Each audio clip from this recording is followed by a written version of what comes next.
الحمد للہ رب العالمین والعاقبۃ للمتقین والصلاة والسلام علی سید الانبیاء والمرسلین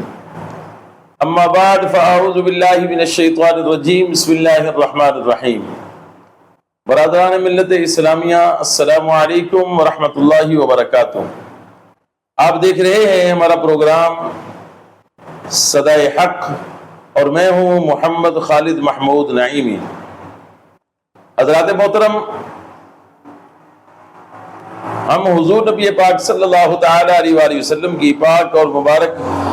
سیرت کے حوالے سے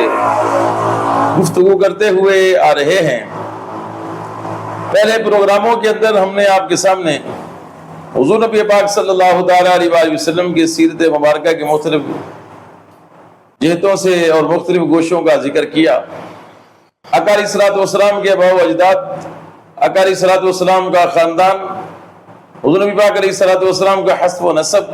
آقا کریم صلی اللہ تعالی علیہ وآلہ وسلم کے والدین کا مقام اور مرتبہ، حضور نبی کریم علیہ الصلوۃ والسلام کے دادا جان کا مقام اور مرتبہ، اللہ کے نبی صلی اللہ تعالی علیہ وآلہ وسلم کا دنیا میں تشریف لانا،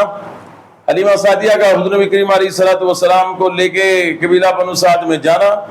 اللہ کے نبی علیہ الصلوۃ والسلام کا وہاں پر کئی سال تک جو جلوہ فرما ہونا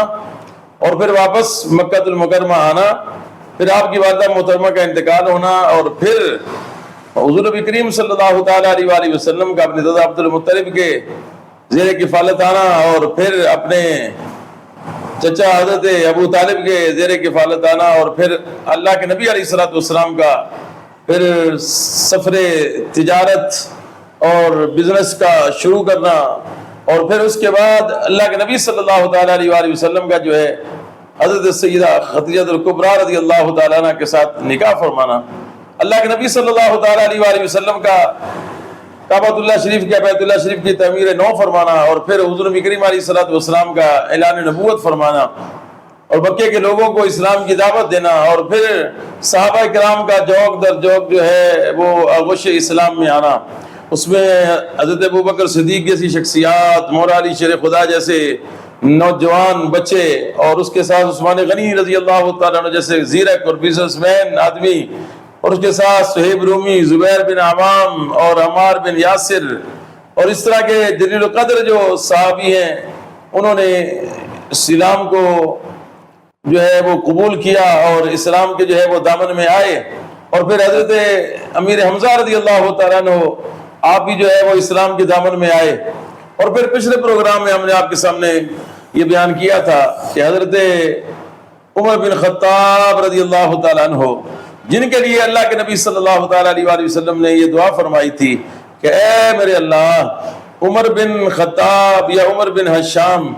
دونوں میں سے تمہیں جو زیادہ پیارا ہے اس کے ذریعے سے تو اسلام کی عزت میں مزید اضافہ فرما۔ اللہ تبارک و تعالیٰ نے حضور نبی پاک علیہ الصلوۃ والسلام کی دعا کو قبول فرمایا،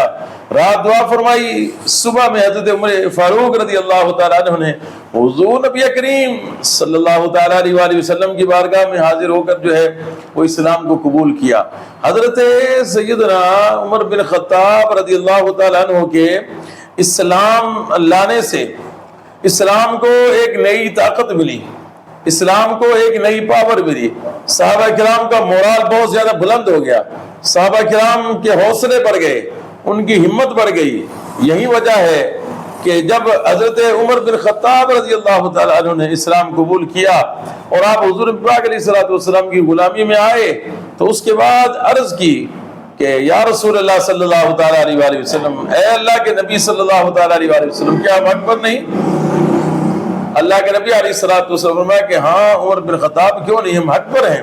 ہمارا دین حق ہے، اور میں اللہ کا سچا نبی ہوں، ہمارا دین سچا ہے، اور اللہ نے مجھے جو کتاب دی ہے وہ کتاب سچی ہے۔ تو پھر عمر بن خطاب رضی اللہ تعالیٰ عنہ عرض کرتے ہیں کہ یا رسول اللہ صلی اللہ تعالیٰ علیہ وآلہ وسلم، جب ہم سچے ہیں اور ہم حق پر ہیں تو پھر ہم چھپ کر جو ہے وہ عبادت نہیں کریں گے۔ اب اسلام چھپ کر نہیں رہے گا، اب ہم سین حرم میں علل اعلان سب کے سامنے جا کر جو ہے وہ عبادت کریں گے۔ پھر وہ منظر بھی اس عرص نے دیکھا، اور عمر بن خطاب رضی اللہ تعالیٰ عنہ، حضرت امیر حمزہ رضی اللہ تعالیٰ عنہ، حضرت ابوبکر صدیق رضی اللہ تعالیٰ عنہ، عثمان غنی رضی اللہ تعالیٰ عنہ، دیگر صحابہ کرام حضور کریم علیہ الصلوۃ والسلام کے پیچھے پیچھے چل رہے تھے. اور یہ روشن چہرے والے جو اشخاص ہیں اور یہ جو نفوس قدسیہ ہے، یہ سین حرم میں گئے. عمر بن خطاب رضی اللہ تعالیٰ عنہ نے تمام سرداران قریش کو مخاطب کر کے فرمایا، سنو، میں عمر بن خطاب ہوں اور میں نے جو ہے وہ اسلام قبول کر لیا ہے، میں اسلام لے آیا ہوں، میں حضور علیہ الصلوۃ والسلام کی غلامی میں آ گیا ہوں، دائرہ اسلام میں داخل ہو گیا ہوں. اب جس نے جو ہے وہ اپنے اولاد کو یتیم کرنا ہے، اپنی بیوی کو بیوہ کرنا ہے، اور جس نے جو ہے وہ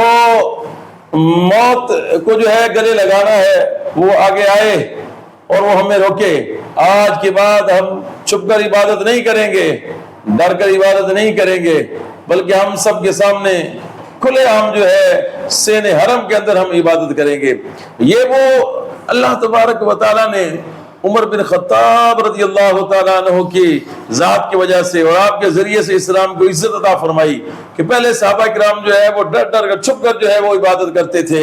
چھپ چھپ کر عبادت کرتے تھے. اور جب عمر بن خطاب رضی اللہ تعالیٰ عنہ ایمان لائے تو اس کے ساتھ ہی جو اعلان جو ہے وہ عبادت کرنا شروع کر دی صحابہ کرام نے، مسلمانوں نے. تو یہ اللہ کریم کہ پیارے نبی صلی اللہ تعالیٰ علیہ وسلم کا دعا کا اثر تھا، اور یہ عمر فاروق رضی اللہ تعالیٰ عنہ کی شان اور مقام اور مرتبہ ہے کہ ان کے ذریعے سے اللہ رب العزت نے جو ہے وہ اسلام کو عزت عطا فرمائی، اسلام کو شان عطا فرمائی. تو میں امید کرتا ہوں